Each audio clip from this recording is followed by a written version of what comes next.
Yes, for sure. Actually, now the Kremlin spokesman Dmitry Peskov yesterday confirmed that there is intensification of Russian-US contacts on certain levels.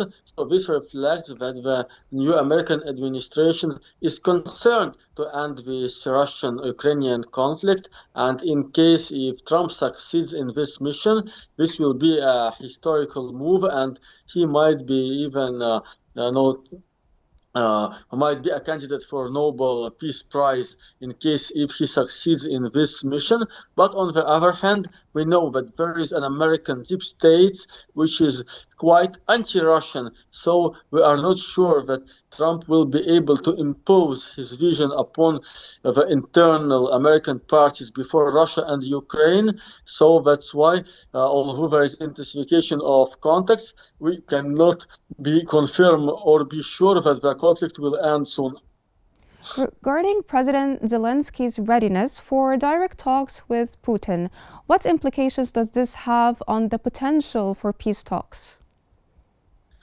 I don't think that this is possible. On one hand, there is a presidential Ukrainian decree dated by October 2022, which forbids for Ukraine to run any talks with Russia as long as Putin is president. On the other hand, Russia does not recognize Zelensky as a legitimate president because actually his term ended in May 2024, and he did not run any new elections to confirm his legitimacy. So that's why Putin and Peskov have already confirmed that they don't consider Zelensky to be a legitimate president, and he can participate in some negotiations, but any peace treaty must be signed with higher Rada, which is Ukrainian parliament, not with Zelensky himself. Building more on what you said, Kremlin spokesperson Dmitry Peskov dismissed Zelensky's call for direct talks as empty words. How do you interpret this, and how would that be received by Donald Trump?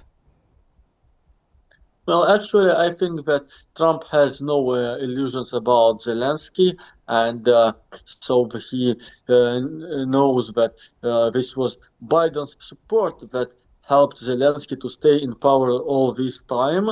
So Biden, being as a strong man as he presents himself to be, is that one would prefer to talk with Putin, and he would prefer to get some agreement with Putin and then to impose it on Ukraine, as he knows that in case if the United States say Ukraine, either you accept negotiations and peace treaty with Russia, or we cut any support. In this case, Ukraine will have no choice. Mm-hmm. Now, I have to ask you about the deployment of Yaris intercontinental ballistic missiles in Russia's Volga region. What does this signal about the country's military strategy? Actually, on one hand, we have now some peace contacts between Russia and the United States, but on the other hand, there is a new wave of militarization, and even it might be, or even the space might be included in the case if Trump decided to strengthen U.S. defense.